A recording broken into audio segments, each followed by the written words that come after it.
about 4 in Francis's group at Beacon Hill, where incidentally is Mayor House. Beacon Hill is 12 miles out of Sydney, and he built Mayor House for Barbara to come in 56, and he was living in Malaysia. Anyway, I'll come to that later. But there were about 3 or 4. One other man, I think, and 2 or 3 women. Some of you may have met May Lundquist in 62, perhaps. She was one of the women who was with the Baron and Francis. The Baron moved to Sydney. I think he'd been in Melbourne. So I say this is all a long time ago to me. And bought a farm property about 20 miles out of Sydney, a place called Camden, and the Sufis who'd been working, studying under him at that time, lived there. And I believe, according to Francis, he was a very strict taskmaster. You know, they had to work the farm and do the house and cooking and all the chores. And that was the way the Baron taught. And I'm afraid he taught Francis that method too, though we really loved it. But Francis said his time there was, although he felt he was making some progress with the Baron, but, you know, he often was tempted to give it up because the Baron would call him in, hold him out, haul him over the coals for something or other. And Francis thought, oh, you know, how am I going to stick this sort of thing? So one day, to his great surprise, the Baron called him in, handed him over some paper which turned out to be ship's ticket to India, to America, 52, and said, well, I can't do any more with you. You've gone as far as you can. I'm sending you over to meet my master. And this is all a bit confused because I got it mostly from the other women. Francis wasn't one to speak about the past, particularly his past. All he wanted to talk about was Barbara and how to get closer to him. So on, you see. So this was a ticket, and he said, I'll tell you. And I understood that it was Rabia Martin, who was the Baron said, I'm sending you over to my merchant, who is a woman called Rabia Martin in America. A merchant, what did I say? Yeah. Did I say the merchant? Yeah. Yes. I sometimes use the wrong word, so correct me. So then there's some confusion or lack of knowledge on my part. Was she dead when he arrived? Or how come that do you think she was dead when... Before he met her. Yes, but did you ever meet a dear little woman who was one of the group from the beginning and died immediately after the East-West gathering? Judith Humphreys, she was a nurse. She had been there and met Rabia Martin when, you know, she was also one of Francis' group. Anyhow, he brought these little people, this little group of people to Sydney because Francis would not do any, I don't know whether any of you know about the Domain in Sydney. It's a big public park, and there are spruikers everywhere, you know. Oh, it's quite a large area. Spruikers. On Sunday you get on your soapbox and you talk about this, that and the other. Politics or down with the Queen or whatever. Yes, or God and lots of spiritual speakers. But Francis wasn't that kind, you know. He wouldn't even advertise and he was very choosy who he had in his little group. In other words, he didn't go out, you know, trying to haul everybody in. Let me tell you about Barbara. You had to go and say, oh, please, Francis, you know, please tell me about this man. I believe you met him and blah, blah, you know. So, where was I up to?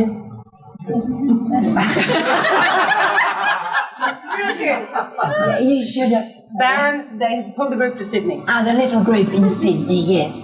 And there was one friend, one of the group called Ronnie Rose. a woman, I was a French woman, and this friend of mine knew her, and my friend was Margaret, and she was about to leave Sydney, but in 3 days' time, Francis was giving a talk just to his little group on the Sunday. Nobody else was allowed in, but Ronnie said, well, you come and I'll explain to Francis, I'll take the heat, that you're leaving and this is your only leaving Australia, only opportunity to hear about Barbara. So I said, I want to go too, but no, you couldn't. So she went down, she came back and she said, I said, well, what do you think of this Francis Brabazon, what's he like?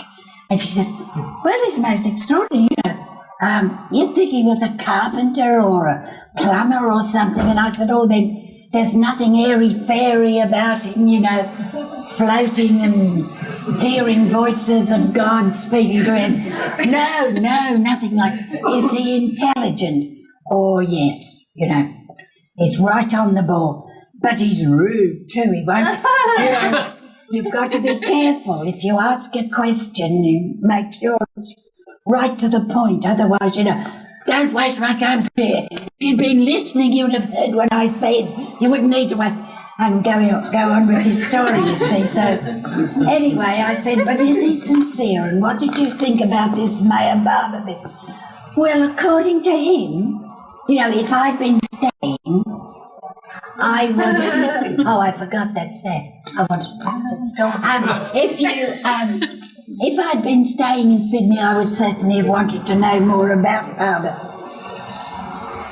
So she told me how to get to this place. No telephone or no house or anything, just a little bit of a kind of a cave, really. It was an actual cave in the sandstone, and he'd draped it over.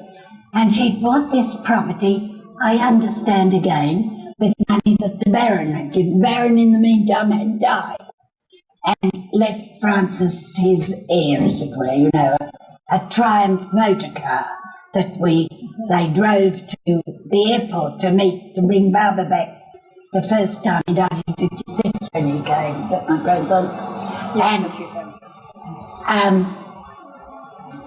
And so Francis bought this, about 20 acres, I think it was, of beautiful bushland on top of a hill. Better wait till I get seated on the floor. He bought this lovely property on a hill looking out over the ocean, Pacific Ocean, of course, about 3 miles the crow flies, I guess. And it was all sandstone, great huge rocks and sandstone. And as I said, no electricity, no nothing. It was just 20 acres of beautiful bushland. Of course, now it's 20 acres of inner suburbs. Anyhow, it was in the summertime too, October, and there was a great long hill. I had no car at this time. Great long hill to plough up, so anyway, up I go.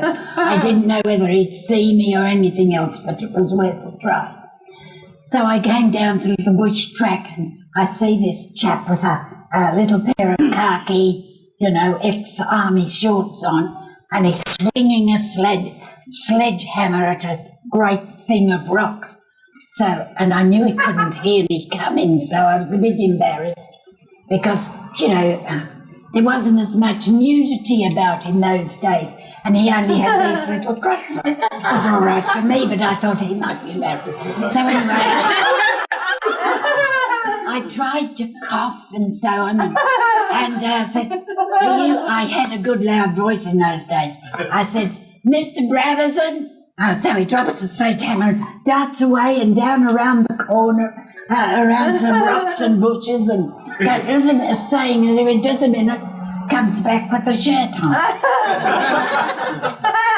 And so he said, yes, I'm Francis Brabazon. And I said, oh, well, I'm a friend of the friend that the Roses brought to see you, hear your talk on Sunday. And she told me about what you said, or something of what you said about Mayor Barber, and I'd like to know some more. Oh, yes, said Francis, good. Come on then, and we'll have a cup of tea. So we wind our way down amongst this rocks and bushes and things underneath. He's got some planks and things here. And I don't suppose any of you know the bushman's stove, the good old primers. Yeah. Pump it up, you see, so pumps it up, puts the kettle on. Right, we'll wait till we have our tea before we start talking. Gets down a couple of mugs and everything and a jar of bickies and on the table and yes, you put a little bit of stuff and then it's kerosene and you pump like this and it goes, ooh. It's a very wonderful. Anyhow, we sat down. So I was in a bit of an emotional state at this time and, not just going through a thing. And so I start to talk. Yes, all right, well, tell me something about yourself. What made you think you're interested in around me? So I thought, well, blubbering away, and I said, don't take any notice of this. I'm not crying for any reason. I admired him from that moment because instead of saying, there, that's all right, or, a normal person would, he said, yes, and so on, and, here I can hardly talk about and he's just carrying on as if nothing's happening. Absolutely wonderful. You told him that you'd been with the Rosicrucians for many years? Yes, that's right. And I'd been, hunting for about 20 years and trying this and that, everything and reading all the books and everything you could think of. And each one, oh, wonderful, this is it, And then after 2 months, I said, can't take that, no. So on to the next one, then nothing until somebody would say, you should read this book. Have you heard of that? And so in due course, about 4 years before I met Francis, a friend said, oh, what do you think of this? And showed me the Rosicrucian advertisement. And I said, well, we could try it. We've tried, she'd been trying too. Tried most other things, why not? So we send away and we get it. And I thought, that sounds all right. You see that I'm wise by this time. Yes, and so I went on and on and on. 4 years and nothing. I couldn't contradict I couldn't argue with anything. Anything had to settle this more than, they say we come into the world, each life you've got to balance your heart or your head. One is over. Well, this has always been the one I've got to try and balance my heart, you see. And that's why everything had to meet this. I wasn't so much interested in whether it evoked any emotional response for me. It had to answer all my questions of logic and reason and things, you see. And I said that to Francis at one time, and he said, of course it does. What do you think you've got it for? What have you got a mind for? And he told somebody afterwards, yes, I like her. She's not, neurotic. These people who said, Anyway, to continue, so I'd been with the Rosicrucians for 4 years. That's the longest by a mile I'd ever stayed with anyone. And I told Francis this, you see, and I said at that time, so maybe a year ago, I'd got to the stage in the monographs, I don't know if any of you have no point, where they say, well, we've prepared you now. This is as much as we can do to prepare you for the whole business of spiritual development. Thank you, darling. And getting on the path and all that. Now you have to hope to meet a master, or at least someone who is at least, what do you call the beginning of the beginning? Seeker, search, neophyte. Yeah, no, there's another one. Anyway, you're not really. Just advanced? Yes, an advanced, So, but a master is the word they used, and then they call it. So we used to laugh, this other girl and I, that were, looking and hoping, and we used to say, well, if you meet one, if somebody moves next door to you, you tell me about it. I look to see if I can find a master anywhere near me. How old were you? I was in my early 40s. Okay. Yes, 42, because you were 12, 13 and 14, yeah. Right. Okay, so you told Francis about seeking a master. And I said, so I've been looking for a master. That's why when this girl told me you thought you had met someone you thought was a master, I was immediately interested. So he told me a lot about her. I don't remember exactly what he said, of course, because we talked for about 3 hours. And he, after I'd said my little blubbery bit, then he told me all about Barbara's teachings and, in brief, of course. And he gave me a little book called Little Orange Book. I can't think, it was something about, excerpts or gist of Barbara's teaching or something like that, to take home.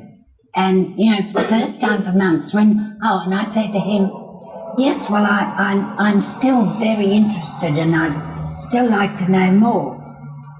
And I said, are you thinking of having classes, giving talks and things on this?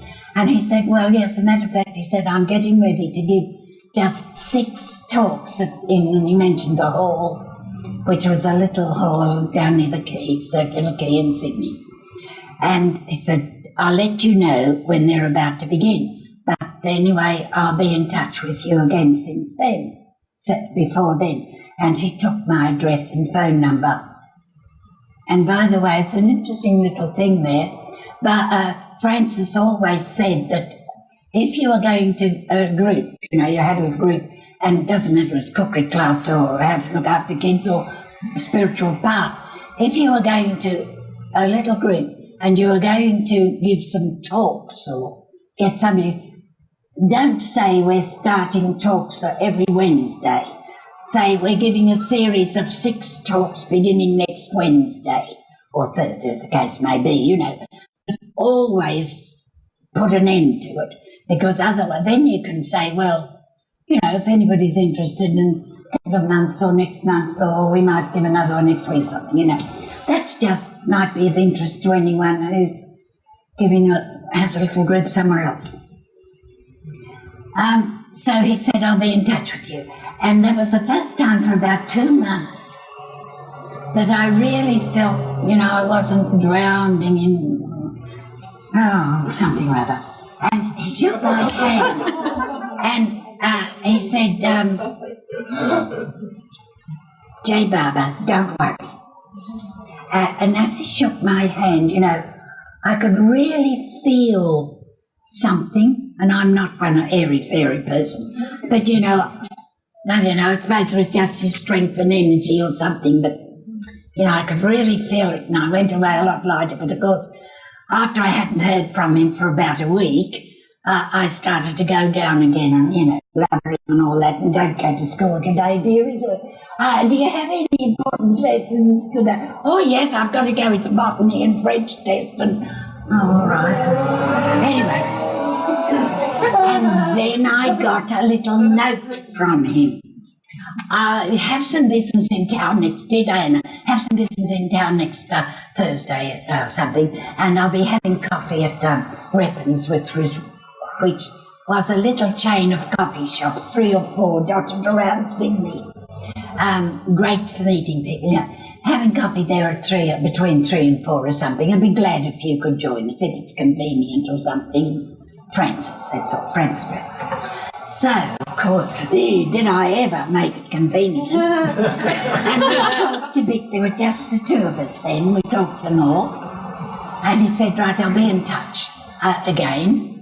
And I went away there. Oh, and in the meantime, things had happened financially with me. That was part of my problem, but only a little, that I'd been very heavily in debt. A business I had folded up, and I was in debt for the first time in over 40 years, and I couldn't bear it, Anyway, in the fortnight from the first time I met him to here, I'd had the most brilliant idea.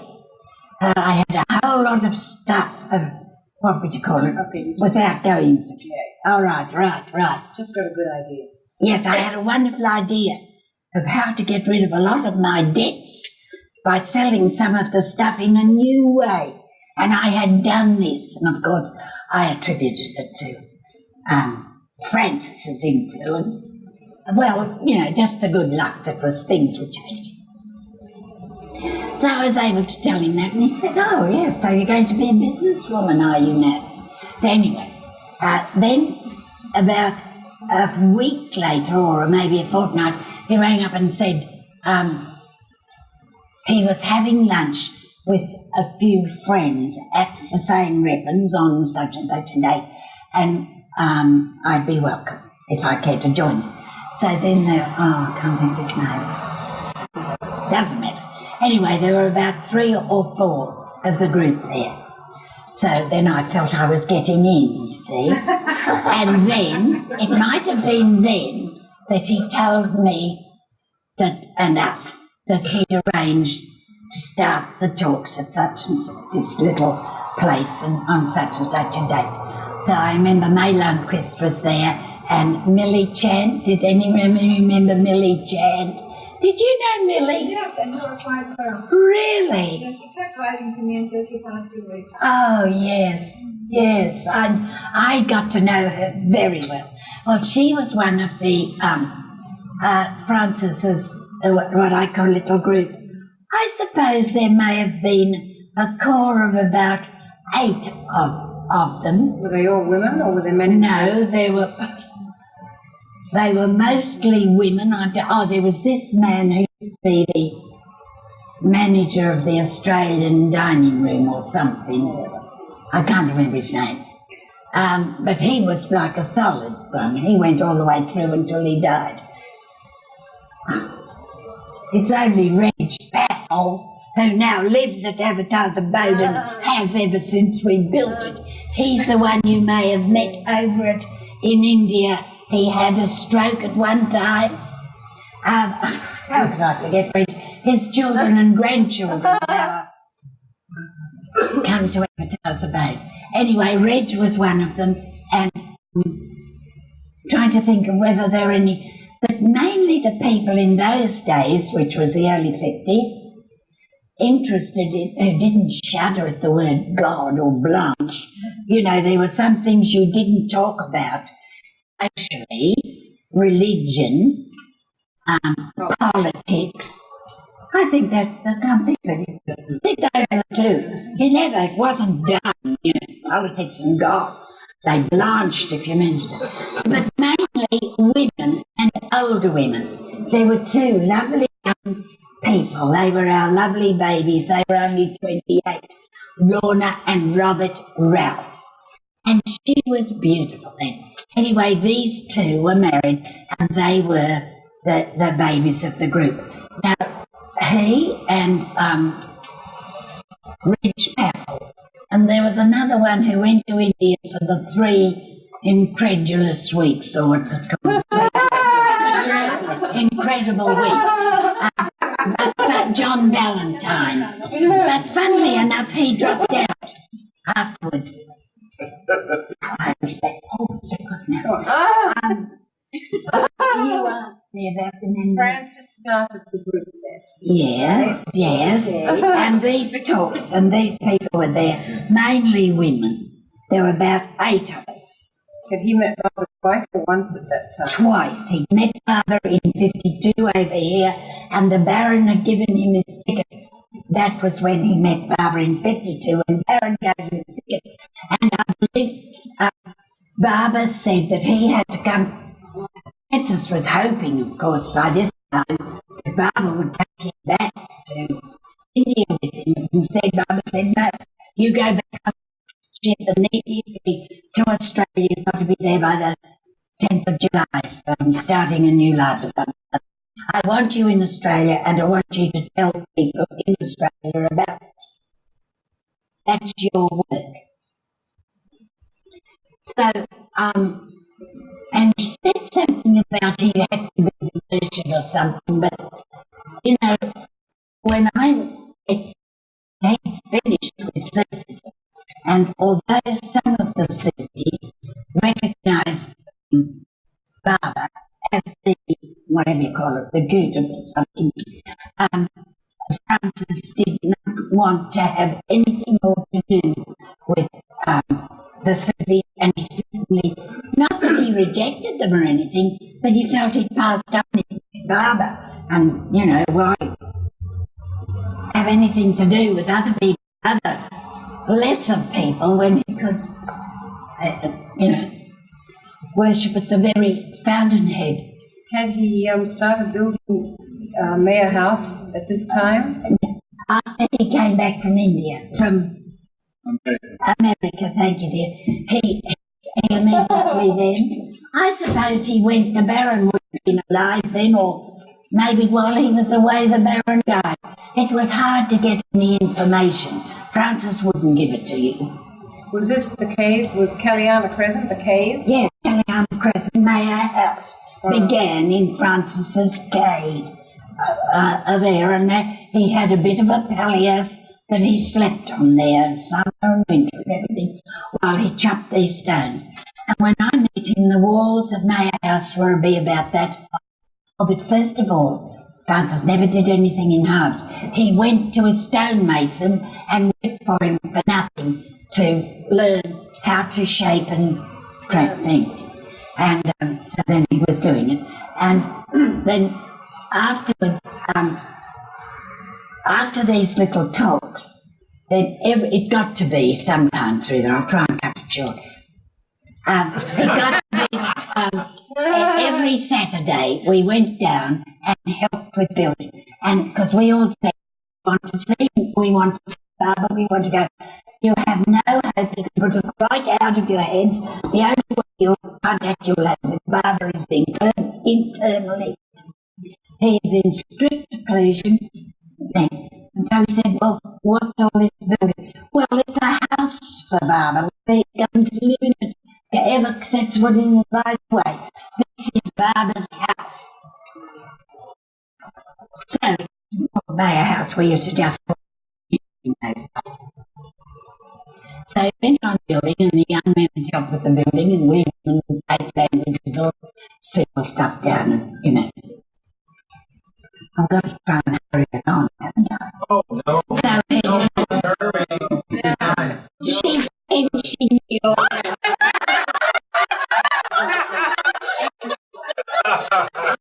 I suffer from the old disease running up at the mouth.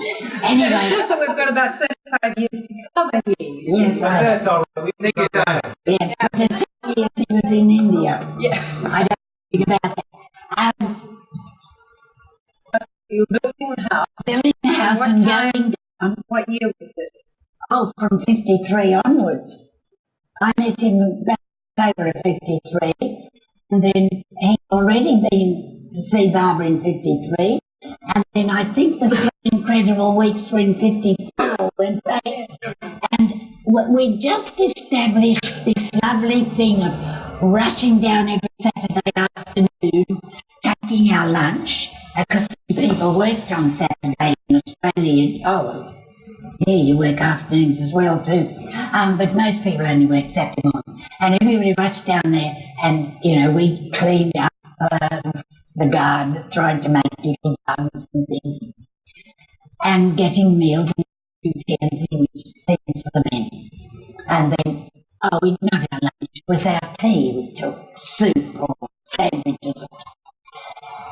And that was at 6 o'clock. Everybody down to 3 o'clock sharp. The tea, we had to go, tea's made. 3 o'clock. Otherwise, and down, where's the tea? With a message from Francis, where's the tea? So it's with women's job. And down they came, had tea, back to work. 6 o'clock, all they came in, washed hands, and had tea, which had to be a very hurried meal, about 6:30. Francis retired behind his little curtain there, and we cleared and washed up very quietly with water that was carried from.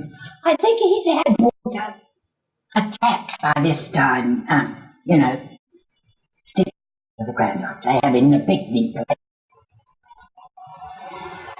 And then, by 7 o'clock sharp, we had to be seated around the table, which were plates on forms.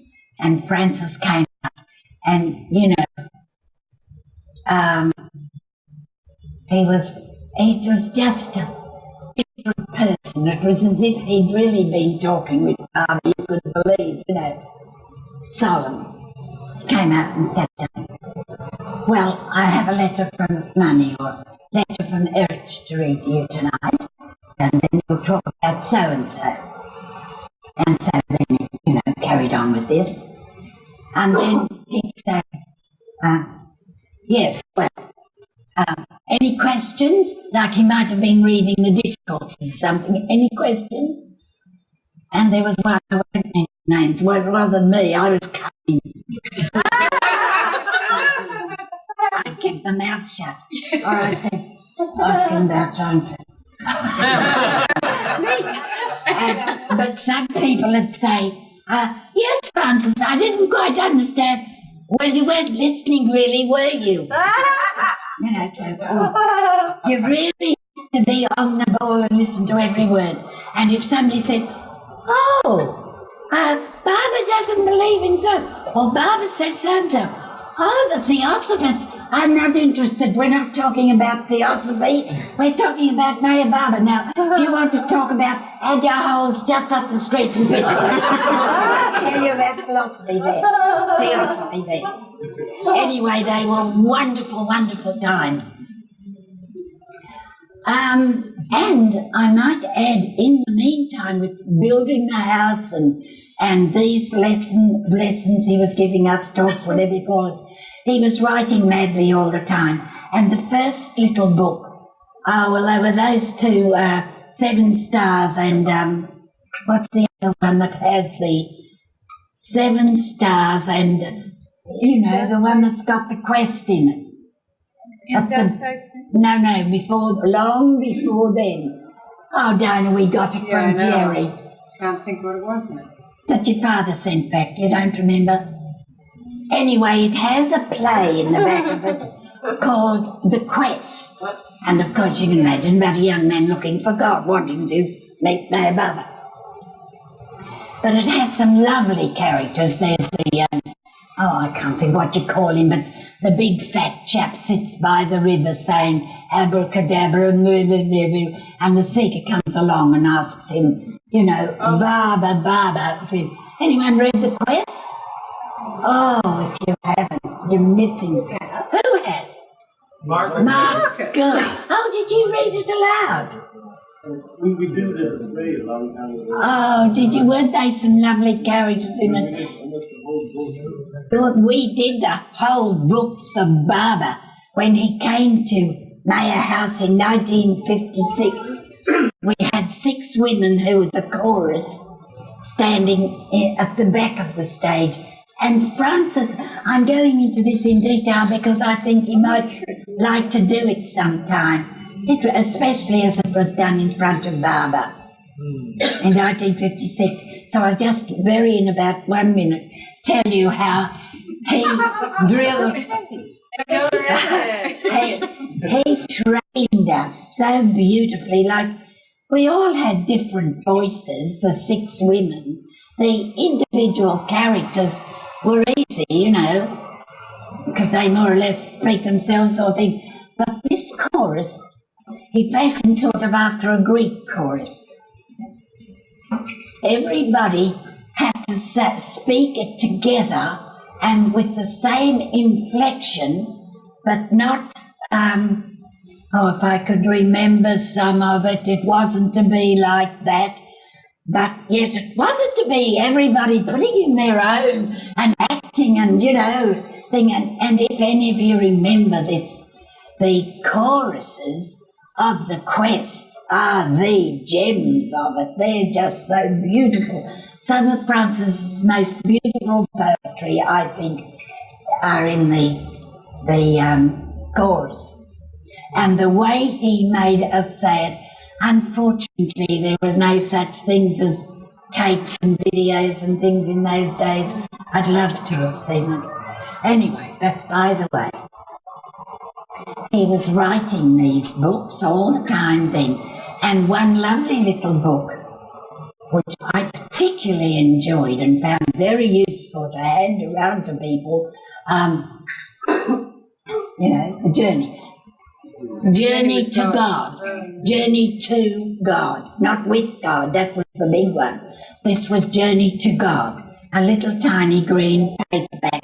And I just found in some books that Dinah's ex-husband sent back to us today, there's a little book that they put out in India called The Journey's End. And it was published when Francis died in 84. It was lovely to call it Journey's End after all his journey books. It was beautiful. Anyway, yes, he's writing all these books. So I said to him one day, "Oh, Francis, no good. I believe what you said. 2 years I'd been going to these lectures. It was 1955. And sometimes he'd be having something on Sunday. We had to have periodical burns, very restricted, because the bush was very traveled, you know. So we had to go, and everybody would have to be there with wet bags and so on. And it might be having a burn or something on Sunday and say, "Sorry, Francis, I can't go. There's a Rosicrucian meeting on Sunday." So after 2, and he said, "Oh, right." Because he had told us always that Barbara said, stressed, if somebody is a Roman Catholic and the Catholicism suits them, satisfies them, never try. What difference? It's me all the same. Or if they're worshipping a stone idol, and if that's their idea, like the savages, their idea of the highest good, and that to them represents God, let them be. Wait till somebody says, "Oh, you know, I don't know, what do you think about those?" And those are the people, the ones who are looking and searching and not satisfied with what. So I said to Francis, after 2 years, "How long after being patient when I said I've got to go to India," which wasn't every Sunday, he said, "Yes, well, you know, how long are you going to go on with this Rosicrucian business? You can't serve 2 masters." And I said, "No, but it seems so ungrateful to. I really believe in Baba, but after all, now I would never have believed, I've never heard of a master in the flesh until I studied with the Rosicrucians. Well, I'd read vaguely, but not that they were alive, and, you know, the yogis talk about, no, yes, in India and so on, but, you know." So I said, it just seems so ungrateful that I really believe in Baba, though not 98%. I couldn't until I'd seen him with my own eyes. And of course, Francis used to say to that and word. So I said once, he'd been telling us about, I'll come back to that other business in a minute. He said about how the crowds used to go, that he was in seclusion and not giving any more sadhus or darshans in India, but that he'd walk in the garden in Guru Prasad, and the people all got to know about it, and there'd be huge crowds outside. So when he told us this, I said, "Good, I'm going to India." And I said, "What's the good of going to India? He won't see you, he won't." I said, "Francis, I don't want to see him to see me or talk to me. I want to see this person, to see if I really believe what you say, but until I've seen myself." Francis should understand that, because that's what he said. I know he did.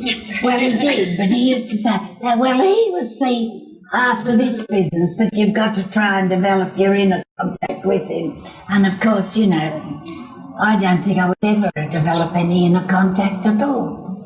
Anyhow, I've got to be satisfied and grateful for what I do have. And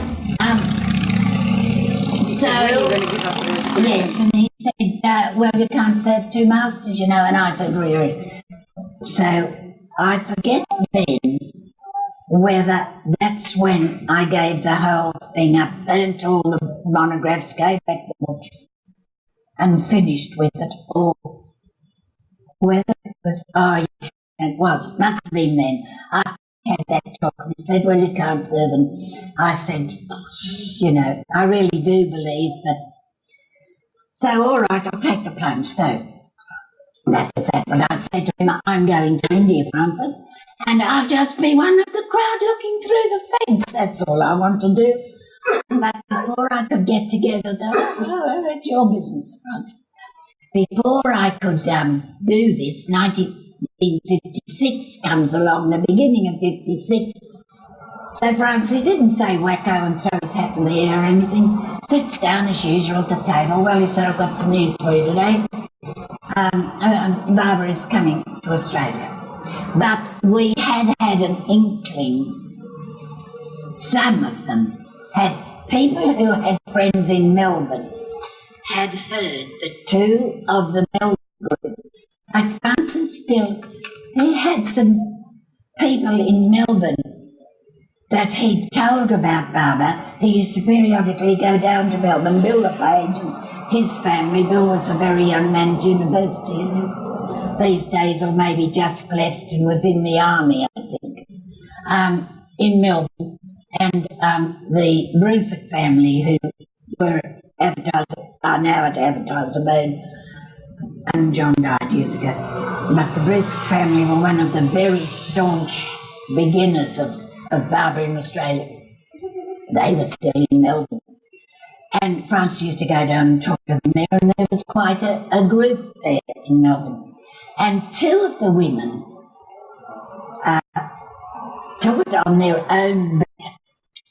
None of us were gained. They hadn't been as much under Francis's thumb as us. They went to India, and whether they wrote beforehand, because he said you must never, you can't, we said we'll ask Father, can't we go and film? He's in seclusion, you don't do that, and stressed it so much that none of us would have been going to do it. But these two women went to India somehow or other and were received by Barbara, and what are they, do you remember? I think Never. John Grant told us their names. Yes, he would. It read his book. They went to India, saw Barbara and said, Barbara, the women or the people in India want you to come to Australia. People in Australia want you to come to Australia. So Barbara said, I'll think about it. Well, so then, because Barbara wouldn't tell them when he hadn't told Francis, so maybe they came back, but this circulated, you see. Well, he didn't say no, he said maybe. So it was about 2 months later, after they'd been back and this had got around, that Francis said, well, I've got some news. Barbara will be here in August. So you can imagine, all the gasps around the table. Wow. So this place has got to be finished and ready for him in August. And by this time the walls weren't up, the floor wasn't down, nothing. How many months was this before? Might have been February, I think, or March or something. And, there's no, what do you call it, professional builders and carpenters. Francis was as good a builder as anybody, of course, but he wasn't a professional. Oh, thanks, huh? So, then Francis started writing, 2 years before, he had said in what we need is a beginner's book. A beginner says this book and that book, but someone who's never heard of the spiritual path or so on, this is up to them. What a beginner's book, I think I would say, because if he's all wanted to write Francis, he's supposed to be writing the beginner's book, and do you know which one it was? Stay with God? No, not Stay with God. Journey. Oh, don't know myself. Stay with God was in 56 at Advertiser Bird. He finished madly writing that while he was doing more. What was the one before? Anyway, it was not Journey with God, no. Anyhow, it was anything but a beginner's book, as any nonsense. Hardly. That's what he was going to call it, the ABC of the spiritual part, the ABC of the spiritual. Anyhow, I wish I could remember which one it was. Oh, she went to find it. She's going to find out. Good. Because he presented it to Barbara in 56 at Mayor House. And so Barbara, to show his appreciation, gave him 1 month in solitary confinement and on complete silence and drinking a flask of coffee, or I might be getting mixed up with Barbara, living for a month in Seclusion Hill with a flask of coffee. Might have been a half a pint of milk a day or some small thing a day and not speaking. No, that's much more worrisome. Oh, Yeah, sorry about that. But it was a big book. No, none of those. Anyway. we don't have it in the bookstore. Just look for one that was published. Well, it might have been in by this time 57. No, it was published. Anyhow, doesn't it? I was telling you about his punishment, the solitary confinement. And here again, he must have fixed this up quickly. Oh no, when he had to, his little cave became underneath the house, you see, because the floor was raised and things like that. And so he had to find another.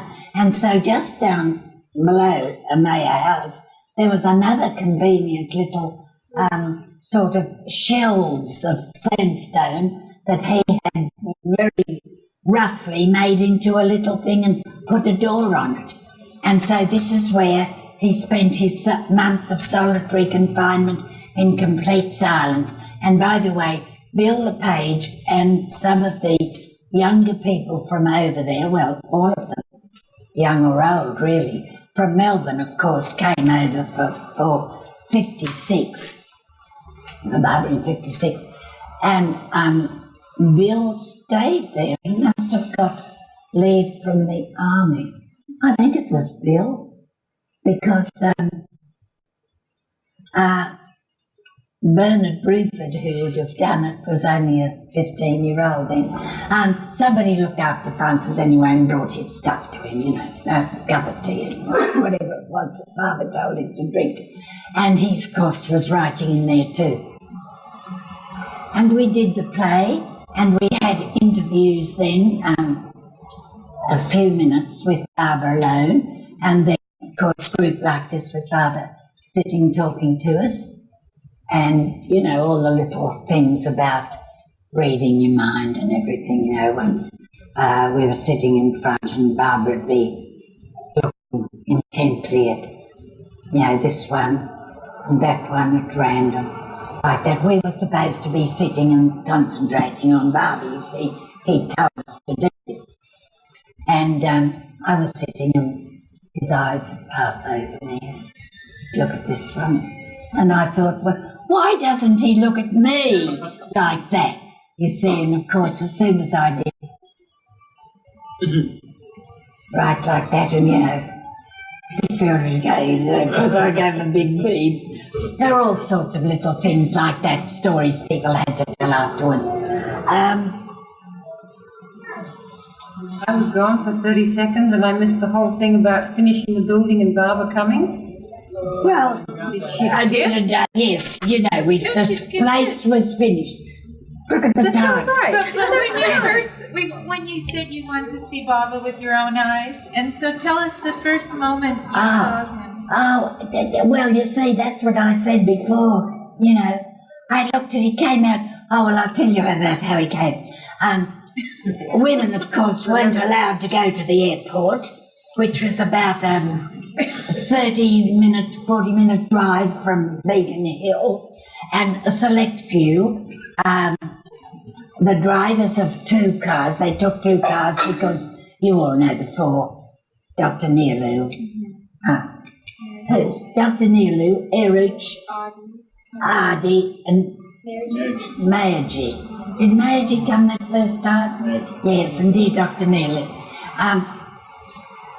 So and restricted to, a great big barn structure had been built.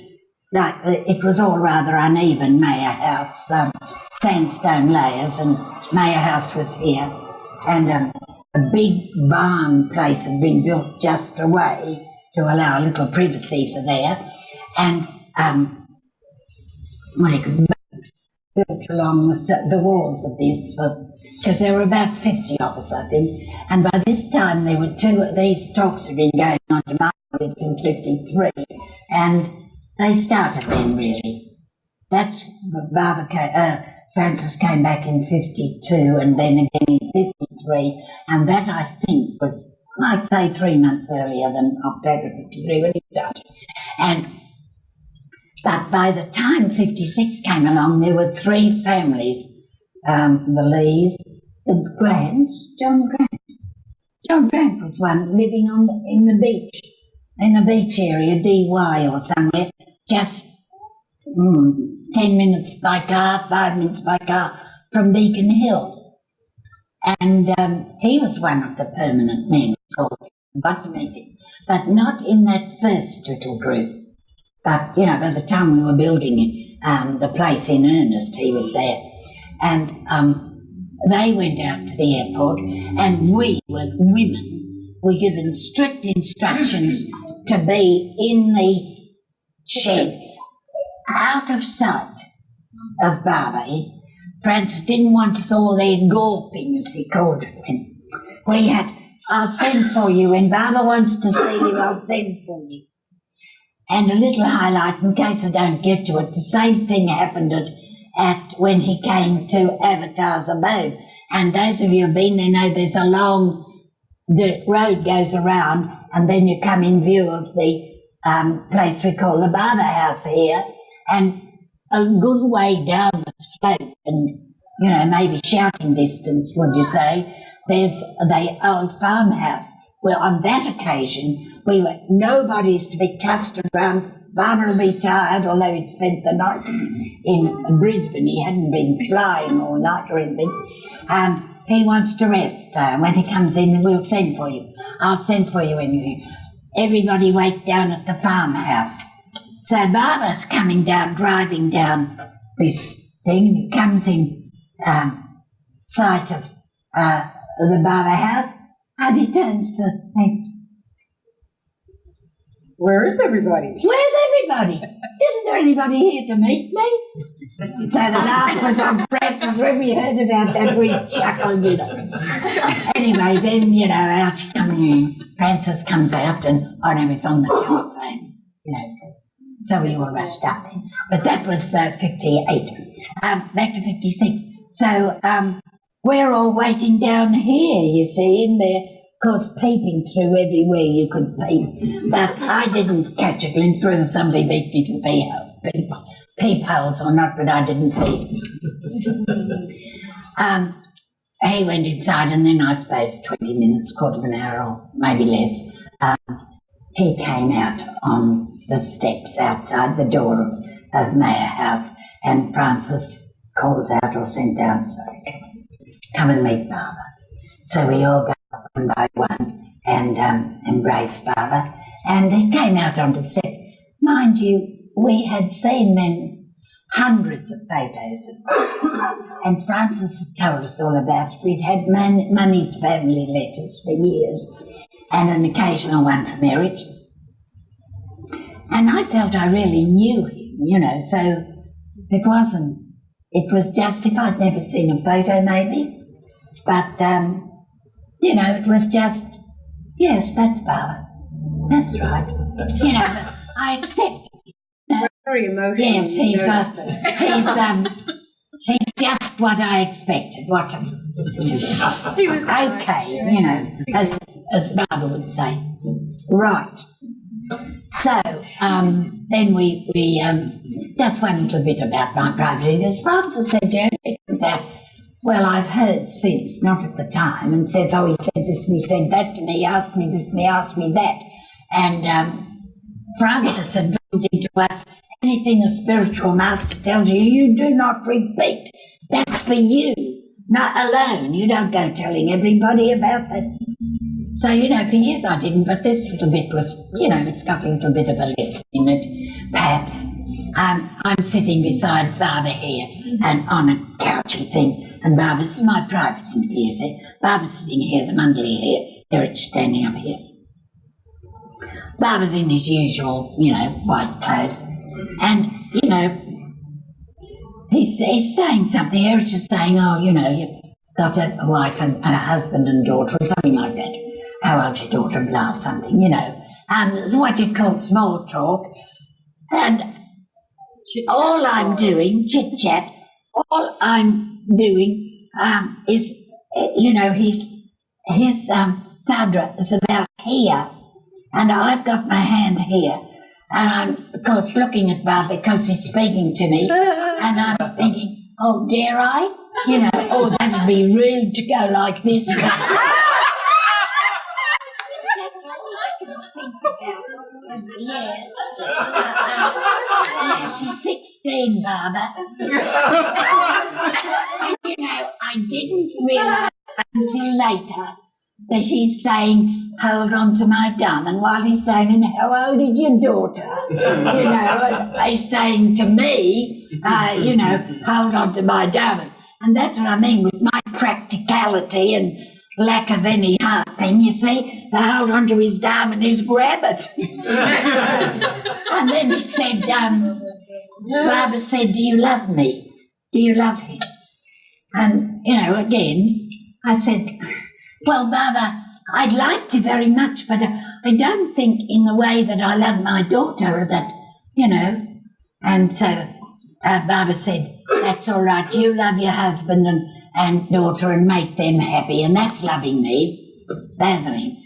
And afterwards, years after, when Barbara was dead and I went to India, and I said to Erich, he asked me if I loved him, I'd been thinking about it, of course, and I said to him, I should have said yes regardless, shouldn't I? Because but I couldn't tell a lie. I mean, after all the stressing that, about honesty was one of the things that Barbara, and that was something I could relate to. Loving him, what does that mean? How on earth do you love somebody you don't know, It had to be somebody I knew personally to be able to say, I love.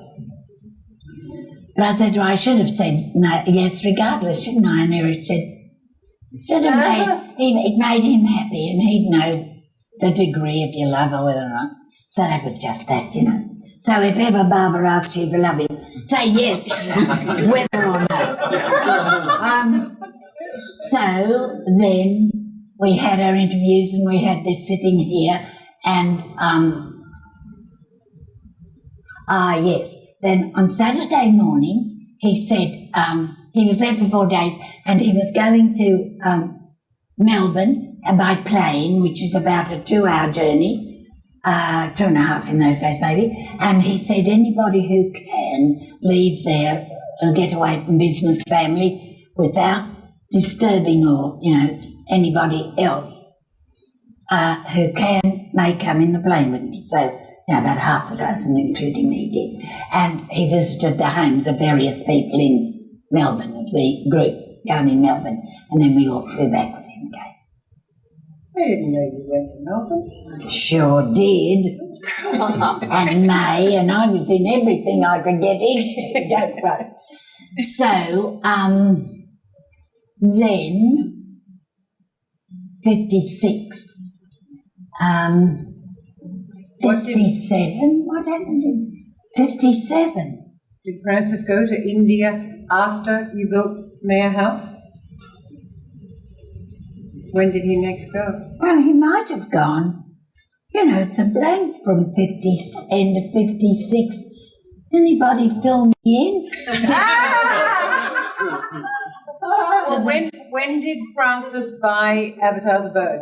By Kill Mountain? About the December of 57, but you see, there's a whole year gone past there. Did Bob like the house? I beg your pardon? Did Bob like the house you built for him? Oh, well, I suppose so. I don't know. He may have said to Francis, or Francis might have told us, he probably did say, I know he said we all worked hard and so on. That was the one that he was very particular, as with Advertiser Abode, about having only... No, that New was stuff? Advertiser Abode. Oh, it was only that. This Yes, one... but he used new stuff there, but it was the old stones and things. He used everything natural that he could, but it was painted on the outside and that sort of thing. See, also was Advertiser Abode, of course. Well, anyway, since I can't remember, we'll skip 56. Proceeding directly to 58. Yes, to about Christmas of 58, Francis said, Francis had not been to Queensland at all by this time. He said, more news. Barbara is coming out again in 58. About August, he's going to America first, coming back on the way back to India. And he said he would like to, he's been to 2 states, Victoria, where Melbourne is, and Sydney, New South Wales, and he would like to now go to another state, and I think it would be more suitable to go to Queensland, which is warmer for him, and August is the middle of our winter. So it will be warmer for Barbara in there. So I will be going up. And at this time, Francis had an old car, a Bentley, which is a good, strong, powerful car, you know. Funny the German's got a Bentley. Anyhow, so off he drove in the Bentley by himself, packed up his thermos and his primus and bedroll, things in the back of the Bentley, and off he went. And was he specifically looking for land up there? Barbara had instructed him to buy it or not? No. He said, Barbara said he would, all Barbara said was that he would like to come to another state.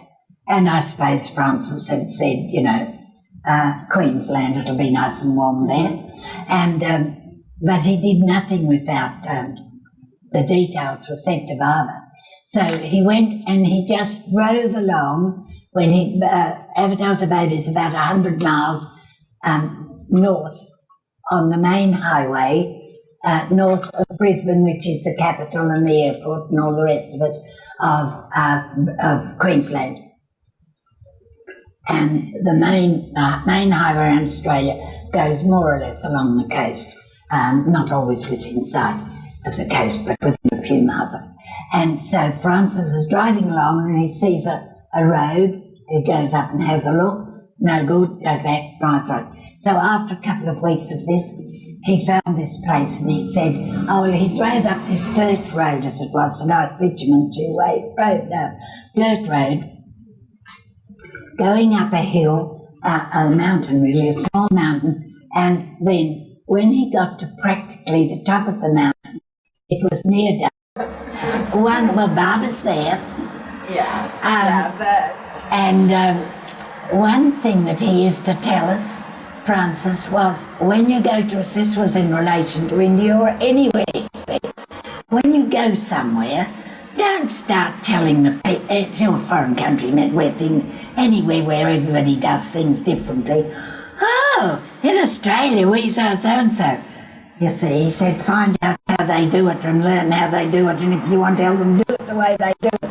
And then if you could say, well, you know, some people do it like this, but do it their way first, don't sort of... That was just me on a par with his using local things, you know, not putting yourself into it and not going and importing stuff because it seemed more important or made you look a big fellow or something. Anyway.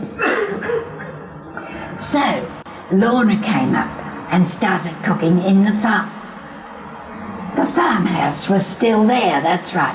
So then he rang me up and said, come as soon as you can. So I practically dropped. I was just finishing off a house. We'd been converting, my brother and I, into a private hospital. Right, and went up, drove up in my little Morris Minor, which was the first car I ever had. It was a new car. And I had to take the back seat out of it, and it had Francis's great wooden box of tools like that. And, oh, well, I won't go on, but that's a story in itself, getting there. And the new radiator leaked all the way, a petrol tank. Barbara never makes things easy for you, see. Anyway, it was fantastic. No, that's okay. I got there, and up this hill, and Francis said, now there's a place about 19 miles before you get to Keel Mountain. He said, stay the night there. There's a little, place where you can, a motel type. He said, quite nice. Give me a ring. Don't go any further than that. You probably won't get there till dark. Well, it was about 8 o'clock. 19 miles. I said, I'm not going to it. I'm 19 miles away. Not on your life. He didn't say to Francis. He'd said this to me when I was in Sydney. He said I was 19 miles. So off I go in the pouring rain. The Keel Mountain itself was clay in those days, no covering. You can imagine the little car going with this great load in the back. Anyway, I get in front of where the Bruford's is now, which was just a dirt track, and the mud's up to the axles of the car, you see. It's pitch dark. I've got a little torch. I've never been there before. Up on top of this mountain, all trees looking round. So I get out of the car, I can't go any further, and I listen, and I can hear dog barking.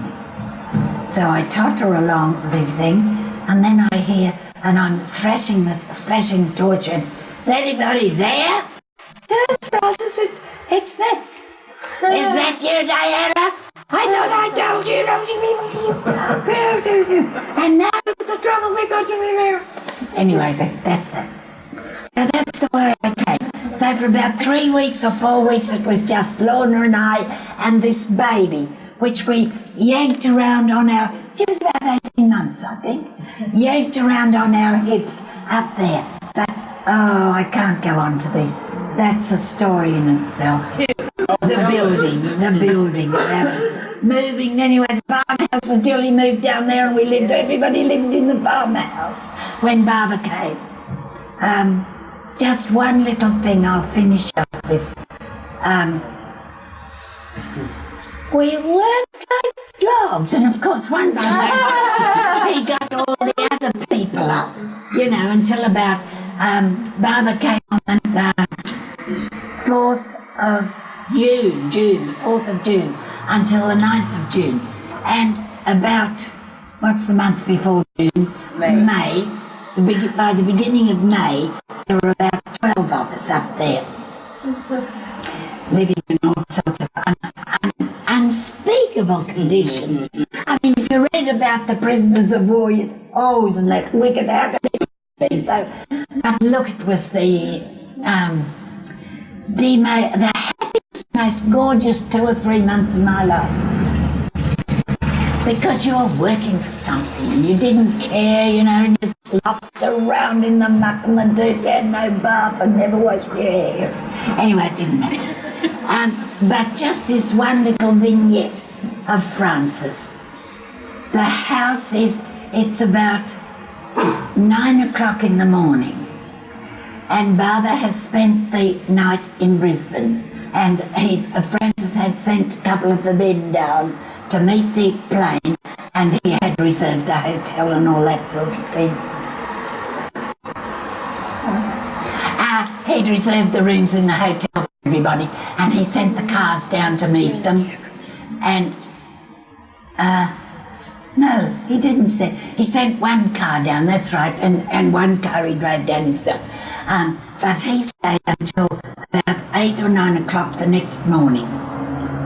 And then, if you could picture the place, it was basically finished, but if you know a new building, there's empty cement bags and bits of timber lying around.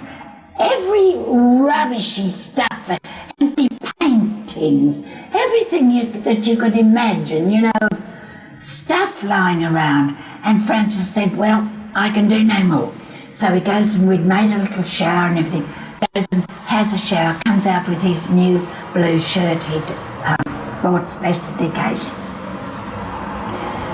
And, the contrast of, hurry up there, haven't you finished that yet? You should be doing this and you should be doing that.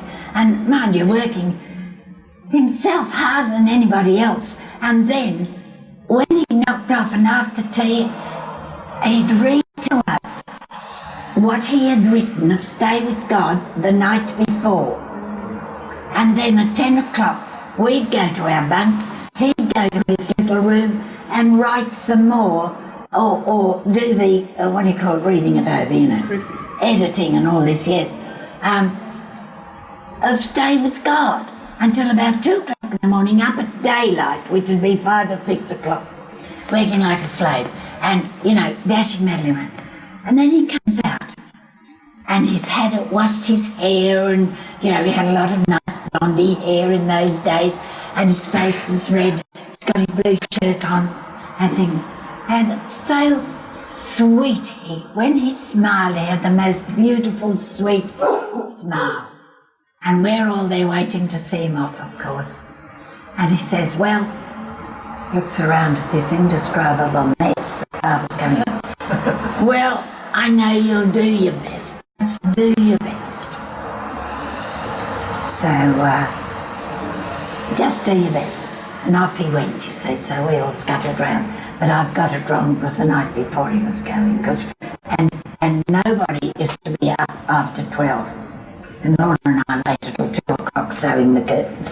Anyway, we felt we were a little bit special, because they had to be finished, the curtains for Barbara's room. Anyway, we did, everything was cleared away and everything, and then he came there and that was that. And then, well, you know, I can't go into all the story about what happened at Avatar's Abode, and this is supposed to be a story about Barbara. So, Barbara came and stayed the usual, supposed to stay 5. I beg your pardon? Did you say something? My grandson's telling me I've talked too much. No. He was supposed to stay 5 days? Yes, and he did this in Sydney, cut it short for a day, and he was supposed to stay 5 days, and then Barbara, we're all there, see, Eric's talking, Barbara saying, would we mind very much if he went, only stayed 4 days instead of 5 or whatever it was, you know. So what could we say? Yes, we mind very much, you can. Anyway, that's that.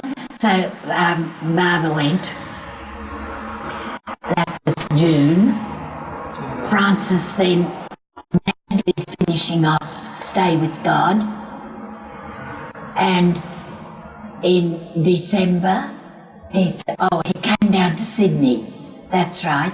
And was arranging with the printer. And I did a lot of the proofreading, and Lorna did the rest, and Robert, and I forget whether anyone else, doing the proofreading of his books, and I was the go-between with the printer until Bill came. No, Bill was over there. And then, no, Francis wanted me to do something at Avatar's Abode, so I went back and left it. Anyway, I sort of had the business of choosing the colour and sending the swatches for the covers and this and that, the front pages and everything, and Stay With God. Oh yes, but I haven't said that, have I? In December, Francis said, well, Barbara sent for me. And I said, oh, how long are you going to be away? Indefinite. So, asked me if I'd sell his car for him, and not to tell people, he didn't want a great big thing. He was leaving on the 6th of January 1959, and indefinitely. So I saw him up at the station, at the boat. He went down to Sydney by train, that's right, and I went down, I must have gone before him to sell his car. And then his own little group saw him off on the ship at the And that was the last time he was really in Australia? Until Barbara dropped his body. That was on the 6th of January 1959 Well, then he was going for 3 years, he told us then. That's right. Barbara said, well, possibly for 3 years. And then as time went on, he said he used to write family letters to us then, the same as, and I had to type those and send them out, the same as Money did. And he said, well, Barbara says now indefinitely, he's, it's not going to be 3 years, just indefinitely. And then after that, sometime after that, he said, Barbara told me today I won't be going back to Australia until he drops his body. And as you know, Barbara did that in the end of January. And Francis stayed, I think, until the beginning of August, or sometime in August. He was 70. No, 69. Oh, 69. Right. He didn't come back to Australia immediately. Yeah. He came back in August, and he gave us those talks that are in the little booklets, 3 talks.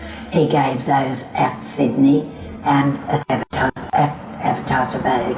And by that time, of course, everybody from Sydney had started moving up to Queensland. And I don't know how many people were by that time living. The Brufords were, the Rouses were living in the farm. Barbara asked Lorna and Robert when he was there in 1958 at Avatar's Abode. He asked Lorna and Robert would they stay and look after Avatar's Abode and live in the farmhouse. And that was a terrible hardship for them because they were only used to city life.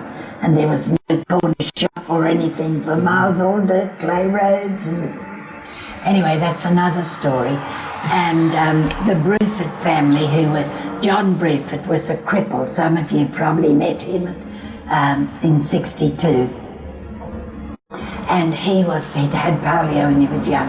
And that family were very close to Francis all his growing up, all his searching time and everything. And they had built a house which is still there to live in. And everybody else was having plans to move up. Right. Yes. Oh, you just want to say the road up to Keel Mountain is called Mayor Road. Oh, yes, it was called, something else, some other road. But by this time, and I suppose it'll be about, how long since you've been sending them to Mayor Road? Since you moved there. Oh, yes, 8 must have been. Was it Mayor Road when I moved there?